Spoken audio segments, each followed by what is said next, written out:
Quand je prends l'exemple de William Penn,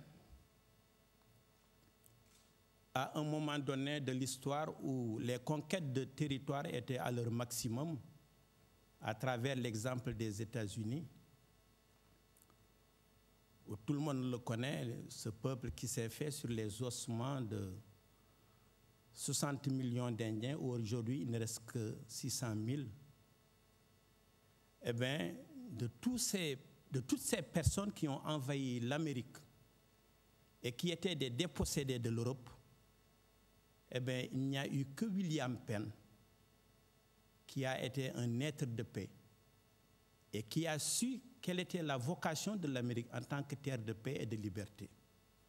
Car le peuple qui devait, les Indiens, les Iroquois qui étaient là, déjà c'était un peuple de paix et ils avaient réussi les États-Unis d'Amérique à travers leurs différents peuples. Et ils étaient arrivés à cette non-violence au point de préparer l'avenir des futurs occupants de l'Amérique pour s'inscrire dans cette démarche de paix. Et on verra Benjamin Franklin, à sa venue, il s'est inspiré de ces États-Unis d'Amérique par les Iroquois, effectivement, pour asseoir les États-Unis d'Amérique. Cette société était tellement avancée dans la non-violence que les travaux d'anthropologie faits par l'Américain, William, je ne sais pas comment, ont même inspiré Karl Marx et Engels et qui les a amenés à écrire leur fameux livre « La propriété privée, la famille et l'État ». Tellement ils étaient frappés par comment cette société était arrivée à la non-violence.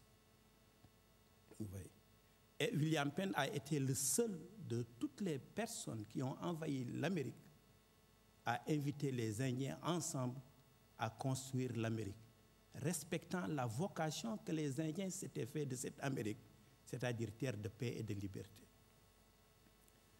Ça, c'est un exemple pour vous montrer que l'être de paix apporte des solutions aux problèmes planétaires, même s'il agit localement, mais il a une pensée globale.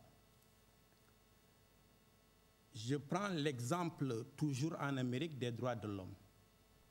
En ce moment, je pourrais dire que l'Amérique était le summum de la violation des droits de l'homme à travers le monde.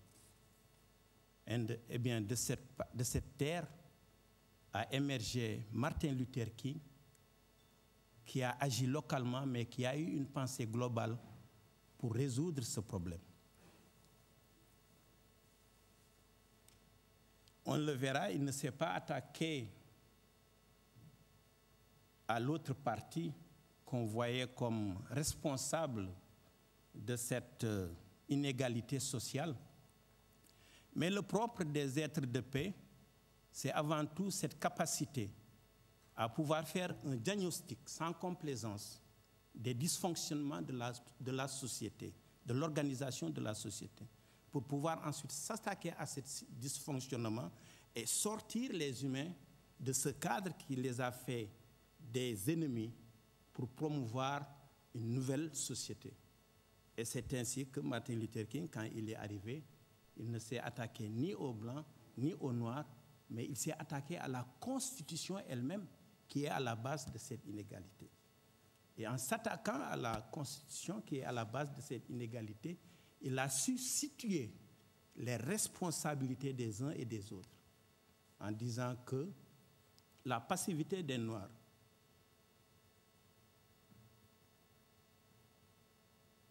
vous voyez, la passivité des Noirs et leur fatalisme, ainsi que l'orgueil des Blancs, ce sont des deux comportements qui sont à la base de cette situation. Et vous le verrez, à chaque fois qu'il emportait une victoire, il disait toujours, ce n'est nullement la victoire des Noirs sur les Blancs, mais c'est la victoire de la justice sur l'injustice. Et c'est ainsi qu'il a conscientisé les gens à vivre la Constitution, parce que les fondateurs de cette Constitution l'avaient promulguée. Mais voter des lois ne veut pas dire changer le cours des événements.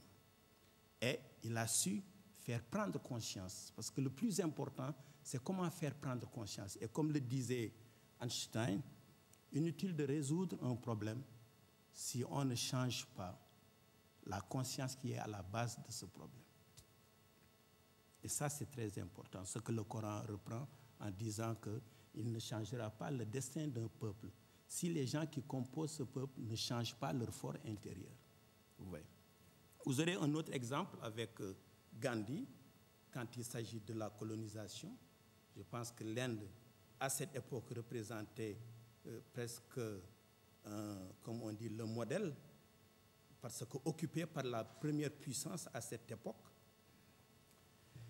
Et quand Gandhi est arrivé, après son expérience d'Afrique du Sud, et qu'il ait dit à ceux qui l'avaient reçu qu'il allait libérer l'Inde par les moyens de la non-violence, on sait que quand on parle de mouvement de libération, nécessairement, c'est les armes qui tournent. Eh bien, quand on lui a dit que ça ne s'est jamais produit dans le monde, il a dit que c'était mon défi. Et effectivement, il s'est attaqué au dysfonctionnement de cette société. Parce que l'exemple de Gandhi est très intéressant. C'est pour nous montrer que des fois, nous réagissons à des événements que nous prenons pour des réponses aux problèmes posés. Et de ce fait, on ne fait que rentrer dans la dualité et qui va nécessiter une violence plus grande pour résoudre ce problème. Et c'est ce qui s'est passé avec les pays d'Afrique, parce que les indépendances, en fait, ont été des réactions à la colonisation, mais non comme solution à la colonisation. Et on verra Gandhi qui sera le seul à apporter une solution à cette colonisation. C'est ce qui a permis à l'Inde aujourd'hui, en l'espace de 50 ans, de pouvoir dépasser le cadre des pays émergents. Et pourquoi? Il a fait comprendre aux Indiens que comment expliquer la présence des Anglais en Inde.